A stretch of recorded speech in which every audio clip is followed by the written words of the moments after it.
Every NRL season brings a heap of change, and the most exciting part about that to me is all the new players we get to see come through the ranks and introduce themselves to the NRL stage. And the beauty about all that is that it's often really hard to predict which young player is going to be the one to make their mark on the following season. When I released my first video, a West Tigers season preview that I released in February this year, I didn't even know who Lachlan Galvin was. And obviously we all know the season he ended up having. So today I thought I'd give you guys the inside track on players that are expected to establish themselves in first grade next season. So that when they do, you can turn to all your mates and say, I've known about him for ages, thereby earning their respect for the rest of eternity. Big shout out to everyone over at r/NRL for their suggestions, which helped out with this video. So without further ado, let's get into it. Starting off with the Broncos, we've got Blake Mozer. The 20-year-old has had raps on him for quite a while coming through. And with Brisbane ushering in a new era under Michael Maguire, Mozer will be right in contention for a spot in that side. Mozer is a full decade younger than current Broncos hooker Billy Walters. And with Kevin Walters having been sacked earlier this offseason, the hooker jersey at the Broncos is wide open. At the time of recording this video, Ezra Mam is yet to be sanctioned by the NRL for his off-field issue. But I do expect he will be out for a lengthy period. That'll see Adam Reynolds and Ben Hunt start the season together in the halves, with an opportunity open there for someone at hooker. I absolutely expect Mozer to nab that spot, and if he does, he'll go a long way to making a name for himself in the NRL. He's seen as the long-term hooker of that club, so definitely one to watch. For the Bulldogs, there were a couple of options, but I'll go with Karl Oloapu. The young half first made headlines back in 2022 when he controversially exited the Brisbane Broncos over a contract dispute. He landed at the Bulldogs, and as an 18-year-old made 7 NRL appearances in 2023. Unfortunately though, a complex bulging disc issue in his neck required surgery, and that ruled him out for the entire 2024 season. He had been told he might never be able to play rugby league again, but he fought hard throughout the entire year and will be cleared to return to play sometime in 2025. While the Bulldogs halves did a tremendous job this year and are very solid, Oloapu is a big boy. I expect him to possibly be competing with the likes of Kurt Mann and Bailey Hayward for the ball-playing lock role at the Bulldogs, or possibly be a utility who comes off the bench. His return will be an absolute feel-good story though, and it's one I'm really looking forward to in 2025.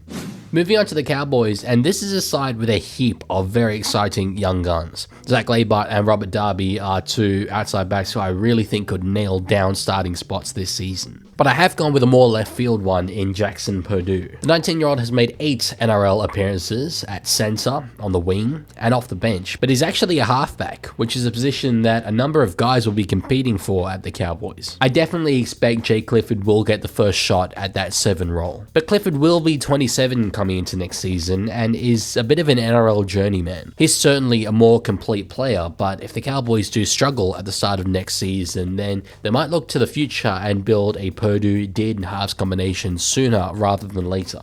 The Dolphins are a little more difficult to pick, just because there's question marks over the fitness of Thomas Flegler, and unfortunately the injury history of Tom Gilbert has become a concern. But with veterans Kenny Bromwich and Felice Kaufusi seemingly transitioning into the middle of the forward pack as they get older, I do see the Dolphins lacking a little bit in the second row. Enter Oren Keeley, a player they recruited from the Newcastle Knights and who made 8 appearances for the Dolphins last season, as well as many more games where he was listed as their 18th man. Keeley is absolutely someone I expect to find a spot in the 17 come the pointy end of the 2025 season. For the Dragons, I've got my new all-time favourite rugby league name. You can forget your Bradman Bests and your Phoenix Croslands and your Jackson Hastings and damn, the Knights have a lot of really good names. Anyway, the future of rugby league is names like Loco Junior Pasifiki Tonga, and I am absolutely here for it. Pasifiki Tonga announced himself while playing under-19 State of Origin for the New South Wales Blues last season, and he graduated to New South Wales Cup at the back end of the year. He'd only be an injury or two away from potentially snagging a spot in the side. So there's a good chance we see him take part at some point next year.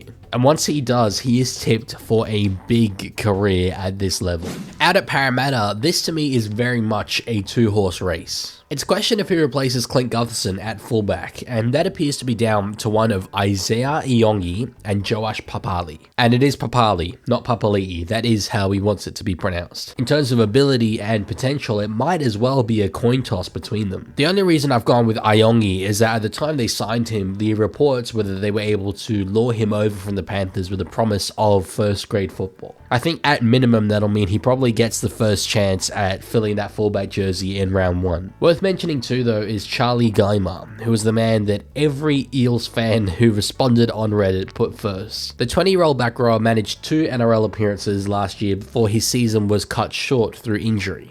But he has captained junior teams coming through the ranks at Parramatta and is very highly regarded by everyone at the Eels. The Parramatta forward pack has a heap of big names in it, but if reports are correct, then Charlie Guymer is nipping at the heels of those guys.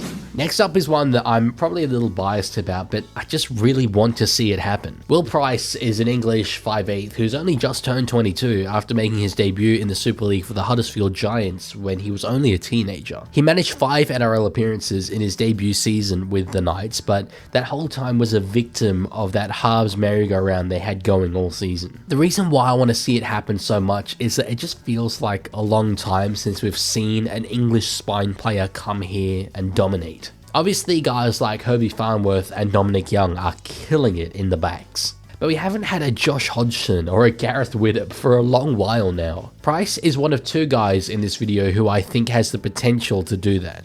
The other one being Lewis Dodd, a player who gave me one of my favourite moments ever as a rugby league fan when he kicked the game-winning field goal against the Penrith Panthers in Golden Point of the 2023 World Club Challenge. I'm sorry Panthers fans, but rugby league won that day.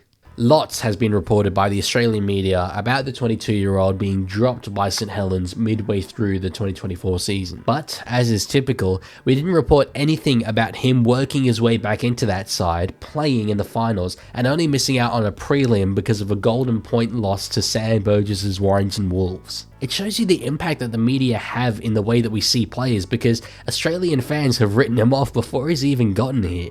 And it's because they were only ever told half the story. Now, partly because of that, Dodd is a player who is under a tremendous amount of pressure coming into 2025. He's coming into one of the biggest clubs in the NRL in the most important position and is expected to be the game manager for what is admittedly a pretty volatile playing group. Not to mention the fact that he has never played an NRL game and is still a decade away from the age at which we're seeing halfbacks come into their primes. But I firmly believe he's got the ability to be the guy that the Rabbitohs need him to be. I'm looking forward to him proving a lot of people wrong this season. Now obviously with Penrith, it's very difficult to pick the best players from what is rugby league's greatest nursery. But Casey McLean is a player who's made that pretty easy for me. Shout out to Maverick Gaia, who is a player that I do expect to play a bigger role this season with James Fisher-Harris departing, but Casey McLean is only 18 years old and scored 4 tries on debut for the Kiwis in the Pacific Championships. With Sonia Taruva departing for the Tigers and Taylor May still stood down by the NRL,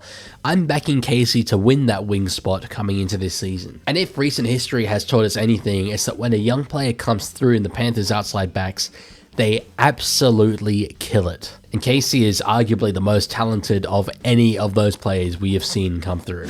The Raiders are really challenging for the purposes of this video because they've got a really deep side full of young talent, which they've been able to do by not having as many star players on their roster. And the trouble is that they do have a relatively solid 17 that might be pretty hard to break into. Ethan Sanders is a halfback they've signed from the Eels, who is a junior origin representative and a massive part of the club's future. But he won't be the first choice halfback. Same with 19-year-old Chevy Stewart, who is definitely the future fullback of the team, but won't start over Kyo Weeks. In the end, I've gone with Savelio Tamale. He's a 20-year-old outside back who made his NRL debut in the final round of last year and has moved across from the Dragons to the Raiders in 2025. While I also don't think he'll make the 17, the departures of Jordan Rapana, Nick Kotrich and James Schiller do leave the Raiders lacking a little for depth in their outside backs. So I suspect with injury and suspension, we're going to be seeing a fair bit of Tamale this season. And from what I'm hearing, that is a tremendously exciting prospect. Moving on to the Roosters, and it's another centre in Robert Toya. Despite a really tough run with injuries coming through the grades, Toya is the hottest outside back to come through the Roosters since the likes of Joseph Manu and Latrell Mitchell. He's without an NRL game to his name, but has represented Queensland at the under-19s level, and is a big part of the new era that the Roosters are looking to usher in. I do expect they'll start the season with Mark Nawaqanitawase and Billy Smith in the centres, but obviously we do all know about Billy Smith's nightmare injury history, and Nawaqanitawase is a good chance to shift out to the wing if one of Daniel Tupou or Dominic Young are ever unavailable. I think that'll mean Toya gets plenty of first grade opportunities this year and really gets Roosters fans excited about what is to come. Now for Manly, I've gone with a guy who, despite getting nowhere near the level of attention of a lot of other guys in this video, probably has one of the more impressive careers to date. Caleb Navale is a 21-year-old lock forward who, despite only having 2 NRL appearances to his name, has already played 5 tests for Fiji Bati. Now obviously the lock position at Manly is pretty solidly tied down by Jake Trbojevic, and I do expect that he'll continue to hold that jersey for minimum another couple of years. But the best clubs stay at the top through succession planning. So if reports are correct to Manly see Navale as a part of their future, this is the year to start giving him first grade exposure, so that he's ready to be a week in, week out starter in first grade by the time Jake Trbojevic is nearing the end of his career. Cronulla are in an interesting spot this season. After being a consistently good side in recent years, finishing 2nd, 6th and 4th since Craig Fitzgibbon came in as head coach, next year is shaping up to be their biggest assault on a premiership yet with the recruitment of Aden Fanua-Blake. But the fact is that teams that win premierships have elite spines. The 5 most recent fullbacks to win premierships have been Dylan Edwards, Ryan Papenhuyzen, James Tedesco, Billy Slater and Ben Barber. And as solid as Sharks fullback Will Kennedy was in 2022 and 23, there were concerns over his performances in 2024. So much so that there's talk that Dragons bound Daniel Atkinson might win their fullback spot for the upcoming season. But I've instead backed Cade Dykes. Dykes is incredibly well regarded at Cronulla and would have likely had a lot more than 2 first grade appearances to his name if not for injuries getting in his way in recent years. To be fair, it's very unlikely that he's ready to be a premiership winning fullback either, but his ceiling is certainly higher than that of Kennedy. So if I were the Sharks, I think I'd be putting him in that role and backing him to develop across the season.